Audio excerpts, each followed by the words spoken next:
Quick, like and subscribe in the next 5 seconds to avoid bad luck during 2020. Please, no! No! No!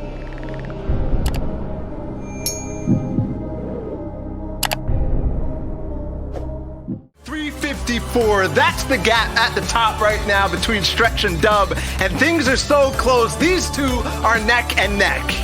It's hundreds and thousands of players whittled down to the top 100, and now a duel of fates at the top in the NA East Grand Finals. There's only one game left. Every single time we're in the end game, it feels like these guys are there. No matter where they end up, they have a say on the tournaments. This is it. There's no more chances after this, no deaths off spawn. Otherwise, that means opportunities for anybody else. And for these two, Shio, it is a story of them getting their first major tournament win. Dubs has pretty much nothing to prove with what he's done in the past in terms of all his tournament performances, but Stretch is the guy who left and is not with Bugha anymore. And a lot of people say he's overrated, but this right here is proving everybody wrong. Stretch is fighting for that top spot 100%, and he's getting there game after game. Meanwhile, Dubs, you have to remember, Mega did not qualify. His dual partner, the man with him in every single crime that is committed on the actual island. We'll see actually who pulls through in this game. It's a 1v1. Hey, Fortnite Moments fans! Want more V-Buck giveaways? Make sure to use code BEAST in the item shop.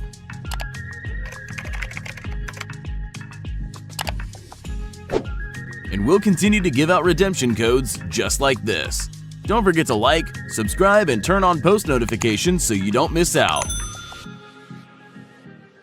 3 days of competition, 3 qualifiers through the heats and then into the semis and down to 100, and only basically 2 remain to get that top spot. Of course, still $250,000 split between all the regions and all the placements, and a lot can ride on just a few points anywhere on the leaderboard. You think of people like Riftmole, who have risen to the top over time and now find themselves in the top 10. Same thing with Zexro, same thing with Walkman and other players all around the leaderboard. Now is time to solidify the final moments of the game. It's game 8 of the DreamHack Open.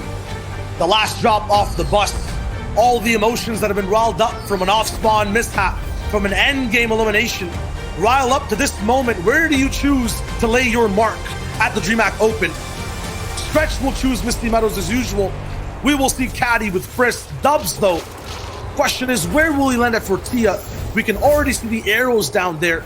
They're multiplying rapidly. Henchmen also all the way around. Stretch is uncontested.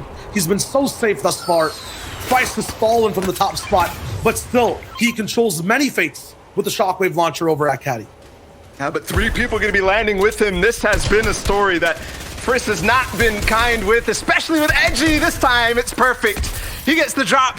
It's so wonderful every time. This is what it takes to drop every single, and here it is. He gets Kit's charge again, almost certainly, unless Kit pulls something crazy out, but I highly doubt that. Here we go, finish him off. So, this is an opportunity for Frisk to come way back, skyrocketing himself all the way up. He does not have to chase Commandment down. He does not have to do any tough work to get this shockwave launcher. All he needs to do is secure the vault quickly and get out of here and get a ton of eliminations to catch back up. Commandment will try to disrupt this POI as much as possible, get that shockwave launcher, and try to climb the ranks himself. Versa will be in his way, though, as a stopping guard. Meanwhile, Stretch gets to loot everything over at Misty Meadows. Still a fight at Yacht that goes on every single time. Henchman, though, still alive. Commandment has Peppers being forced to actually where Frisk is. Uh-oh. This could be another premature ending, who knows, but it's an SMG versus Kit's charge. Only time can tell what happens. Vice does not find a home anymore on that Yacht. It's taken over by 2 Titans in their own regards. Back though with Commandment. Quickly into the fray with Frisk. And then dodges right back out to the other side, maybe catching back up to Versa, or maybe setting up a pinch for himself. The Pepper's still active, and Versa is in the fight now. Bucky, 246 points. Talk about the 1v1s at the top of the leaderboard. Yes, there's a fight for first, but first is basically neck and neck with Divine, who is just a mere 13 points ahead of him. So getting a crucial elimination right now could just tighten that gap. And then after that, endgame becomes that much closer. I see the feed commandment is down, but a third foe enters. A new enemy has joined the fray. It's Throw It Deep W. The big Ronnie and Frisk finishes his fight as Bucky cleans up aggro. I'm paying attention a lot to the feed because there's so much happening. Look at the uncontested spot in Misty Meadows. Somebody has pushed them out. There's only 2 players here, and Stretch gets to Stretch. So much extra loot available to him now, and so much extra potential in this game, in the final game. He gets to have upgrades, he gets to have any shields that he wants. Slurpfish could be a possibility with all the fridges that are available all around this POI. It's about 30 chests you're giving to the man in first place. That is a recipe for an absolute victory. Wow, Ronnie did take down Versa.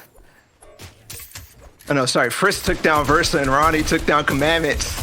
It's still a fight here, and attack will be good against what Frisk does, which is missing the first shot, but it doesn't matter. A couple of ARs and a charged shotgun shot later. Frisk is out of here, still has to deal with so much, still not going for the vault, just in case, because there's a player lurking over the hill. This might be it for Frisk, but no, gets down below the mountain, and I think he's out of dodge. I think he's to safety as he pops the big pops. Needs to live here. He's already made up the difference between him and Divine. He's 2 points ahead. This is unorthodox of Nani. It takes a long time usually to be able to third party this POI, but he's sensed all the conflict. He's seen all the shots being fired.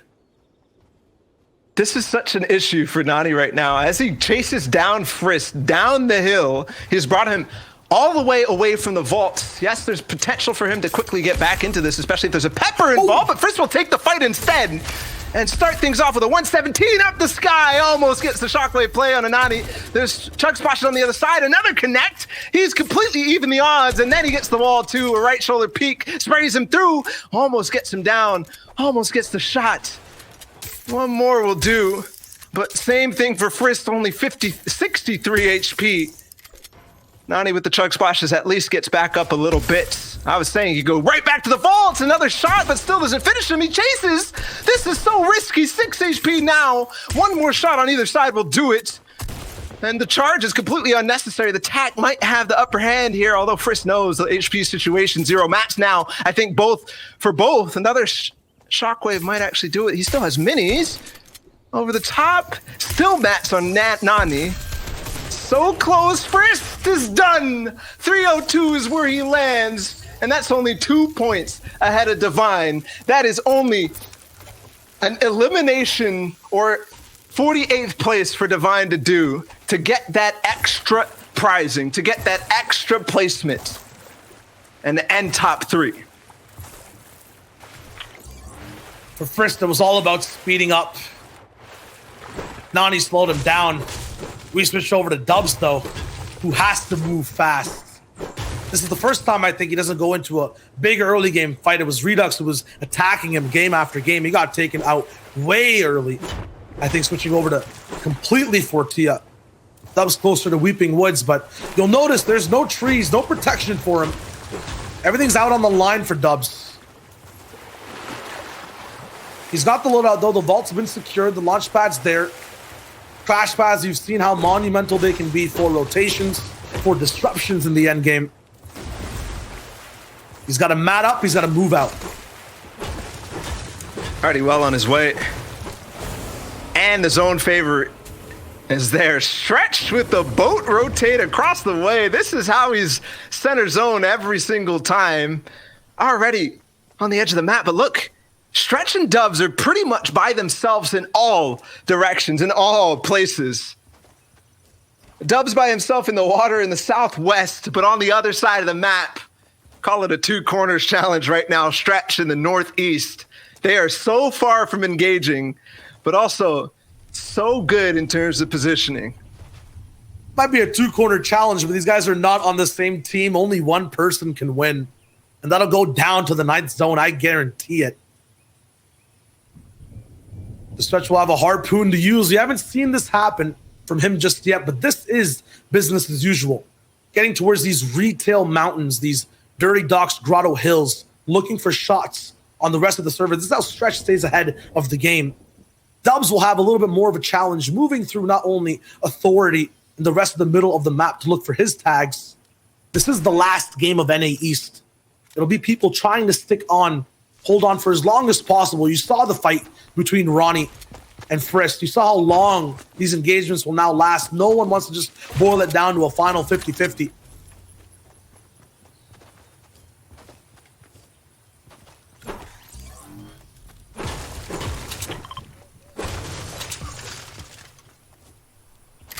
For Dubs, actually, I haven't seen a player who has gone through as much adversity, either self-inflicted or not, as Dubs. And to come back stronger every single time is ridiculous. No other player has the resilience of our boy Dubs. All the way back to World Cup, the community turns on him. Still performs, comes back stronger. Even back as far as last season, having some trouble himself, self-inflicted harm, I'd say, missing out on complete seasons, coming back stronger. Back again here in second place with an opportunity for redemption.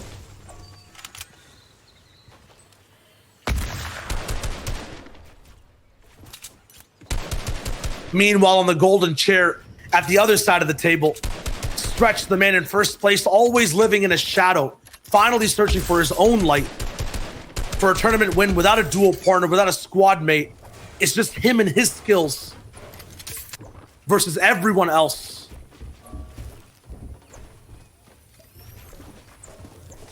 There are still fights going on all across the map. Paper on Muhammad. Muhammad once again missing out his home, but he's got his classic. Can we get one last? Never mind. Okay, well, we can get it. One last bucks like fish. One last. What's happened? What's happened, Muhammad? What a day for him. By the way, he's risen from something like 5,000 followers up to 30,000 today on Twitter. From all his appearances across all the viewing parties, of course, Emad, Ronaldo, having such a blast. Got to give a shout out to all the coverage. Really makes this esport stronger.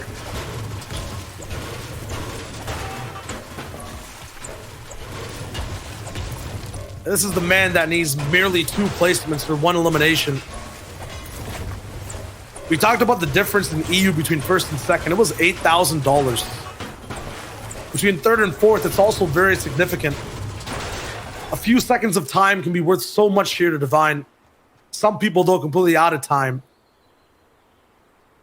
And Shia, I know this is a dear friend of yours, but how Rox has fallen. Still a great day for him. 199 points. We'll leave him in the top 15. No, not even. Wow. All the way down to 19th right now. And our game 1 winner, after 8 games, unfortunately, will fall and stay at 19th, probably fall a little farther.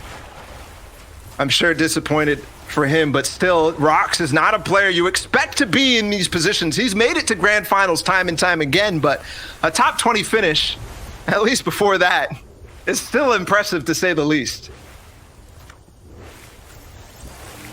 That's what solos is about in this meta.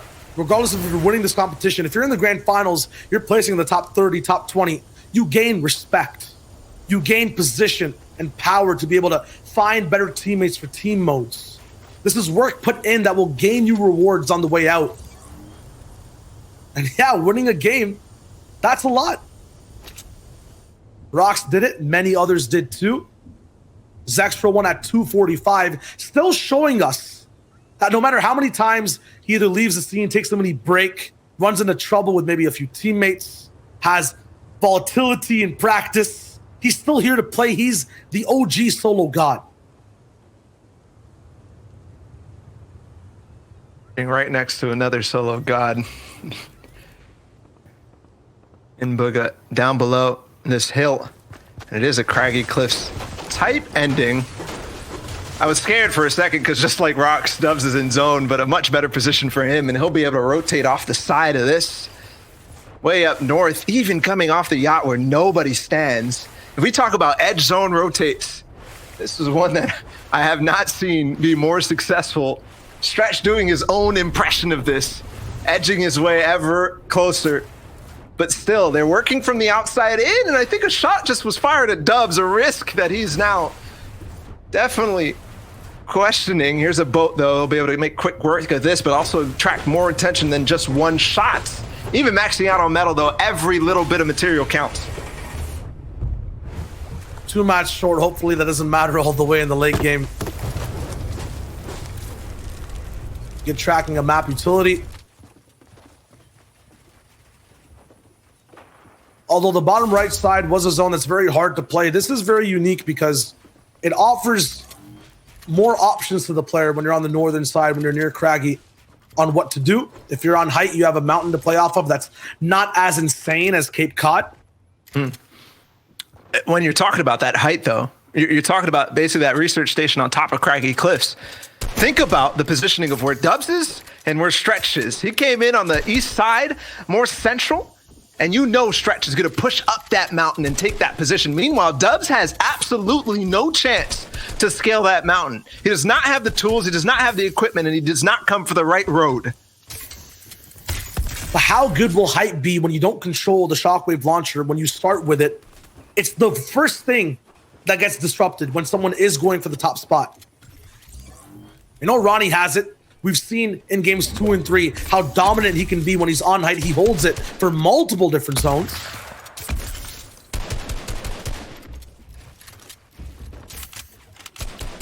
Anyone that faces off against him usually does not survive. And the first opponent Ronnie will face, basically, is going to be Stretch.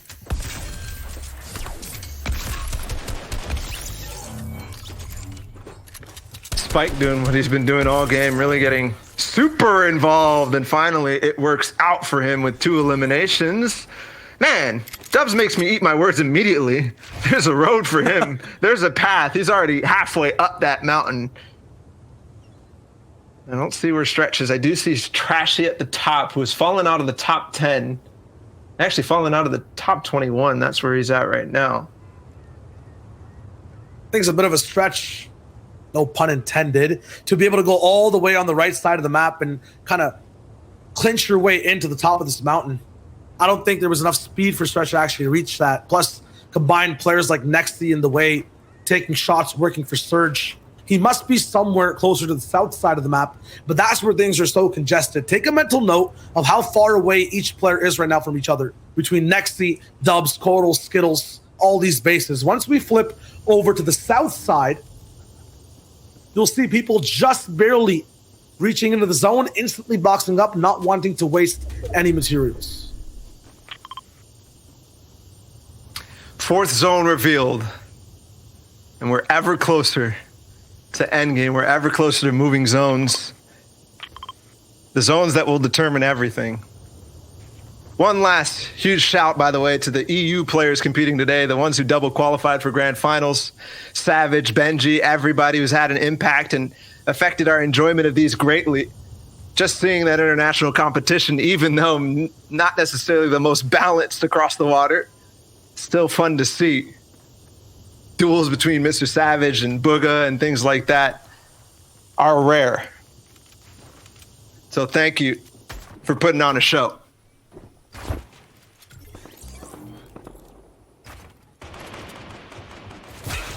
Here's Stretch. He's in zone.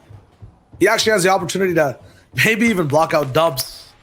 But below these 2 guys, there's still a few smaller stories developing. I believe Cease is still alive in this game. We were on Nico's POV for a hot minute too.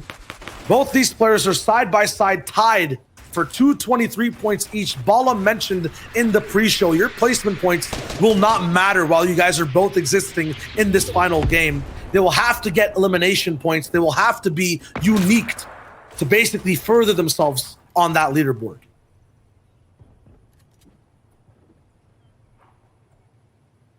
Calm for Stretch. A flow state for him. That's what it's been all day. Placement after placement after placement, not ever losing concentration on the goal for him, the major tournament win. It's in his grasp. It is firmly in his grasp. He just has to not let it slip. Go rising up the hill. He will get into zone with that. Very important. Where is Cease in this game too? Kaz and Crim's former duo partners directly next to each other, and they're also fighting for a top spot in this as well. We could talk about the what if, the slight elephant in the room of Stretch going down. What does Dubs have to do to catch up? It's a 28-point difference between these two players. Neither of them have an elimination just yet. So there will be a little bit of work to do. I don't think placements will get there. It'll have to be Dubs performing way later on in those final zones. 28-point difference, by the way, is basically half of the placement points available is what Dubs has to do above Stretch. The rotate is on for him very quickly, and there's already a couple of people firing upon him, but thankfully it stops. He gets all the way through with nothing left. How? How did he get this for free? He went beside and in front of everyone's sightlines and finds one of the highest points he can be at. Stretch is now the person playing catch-up. He had position before. Meanwhile, you're right, Stretch does not have the crash pad. He's gonna go in on Kaz. A very risky play, and it pays off. Another 5 points has made the gap. He extends the lead to 33 as both players still alive. The placement points that they've earned have canceled out. By the way, can we get a check on whether Divine is still up? Because if he is, he has just overtaken Frist for 3rd place, and we'll hang on to that almost certainly. He is. Bucky has a chance. He has a chance too. Divine is up 3rd place. 100% confirmed for now. But many other players still survive who are fighting for a spot for that top 10. Passing by Divine's box. Stretch now has a leg up. Walkman above him. Bugha beside him every single event. Whether it's not the leaderboards, they find each other. Game taken out by Aspect. But they started this thing off and they'll end it the same way. What a moment here. Stretch right in the semifinals, stayed right next to Bugha. And here they are again. They cannot get away from each other. Spiritually linked is what Stretch said on Twitter. And I think that might be the case. Obviously, so much influence upon each other, playing through all the team modes up to this point. And who knows, even in Trio FNCS in Season 4, we might get them back. That would be wonderful to see. Of course, both sides are doing well in their trios. That's irrelevant right now. Solo gameplay is underway, and Stretch, all the way on foot this entire time, has made a perfect rotation. Still max HP. Full max 2 almost. That was absolutely free. Everyone's still left behind in the dust. Bugha, Divine in the same boxes. Now the real game starts. 6th zone is moving. Stretch 1 elimination, trying to further the lead. Dubs is alive somewhere. He doesn't have any mobility, so it'll have to be his smarts and any recycling he can do around the right side of this zone. Stretch is moving. That he is. What a rotate. Still nobody firing upon him. No damage taken for so long now. Where is Dubs? There he is. He's in this too, but only 100 HP. Still has crash pads and launch pads to work with though, so even though he doesn't have the HP, at least he has other resources to bring him forward, which Stretch does not have. Playing the low ground, finally a tack shot has been fired upon him, but it only scratches him for just a bit. He's still up with 37 people alive. So much work still left to be done. Right now, the position for both these players, Stretch is so close to the zone line. Dubs slightly fall farther behind. He's not only reaching on the leaderboards upwards, but also in the actual game, trying to play catch up. Spike is the one for the first time to actually control height and dictate who gets to move where, but Dubs is very, very close. A launch or a crash pad used to actually move him down. Dubs is going to make his move to rotate. Straw Hat Charlie right behind him. Nico and Sneeze's story still continues too. Dubs and Stretch are on the right side of your screen. None of them really have progressed much in eliminations. Dubs is making his first move now onto Neff. Can he find one? Stretch is finally fully healed up. This is his POV of stopping Aspect. Can he find the shot over? He's blocked by Zone. A huge crash pad makes chaos, and Who Fishy goes down. Dubs is looking at Stretch though. He can stop things right here. That he could. A couple shots will go in, but Stretch taking a lot of zone damage. Dubs too. By the way, if Stretch stays up all the way with Dubs, it'll have to be a 7 elimination game for Dubs to overtake with 35 points. That would be now very low HP. Stinks in play too. It could take both of them down. Oh my goodness. 5 HP now for Dubs. He has to layer down. Stretch still in though. Did not take damage from that, but he's above Dubs. They will fall on top of each other as they run out of mats. Down this mountain right here. A couple beams on the Master. The Siphon could be so huge and so important on the Owl. No mats remaining down there. A player in this box. It's Snazy. 2 eliminations. Snazy.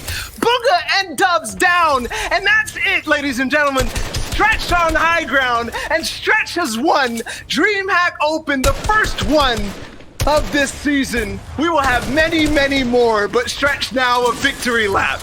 It's all about style for him now. How is he going to choose to end out this game? Who can he stop from climbing even higher? Bevy is still alive, looking to have some type of end game here, but Stretch is 100% the king all the way up top. Aperta, he's looking to survive too. Things slow down a bit.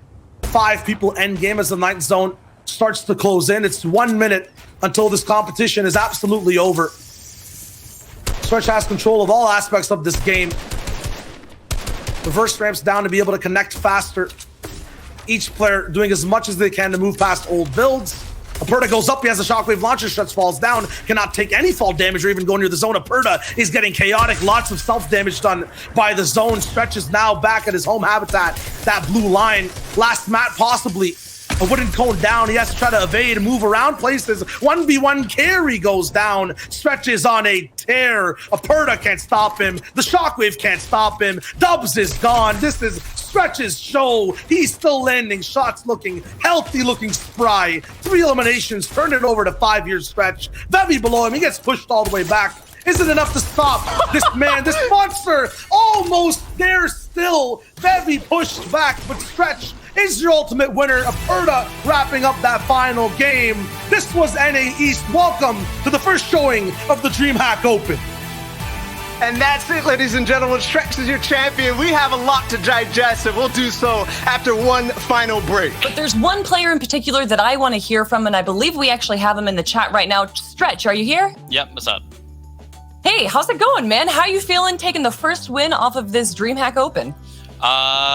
Feel amazing, honestly. Like, solos were never really my strong suit, but like taking the win is just, I don't know. It feels so good being able to win a solo tournament.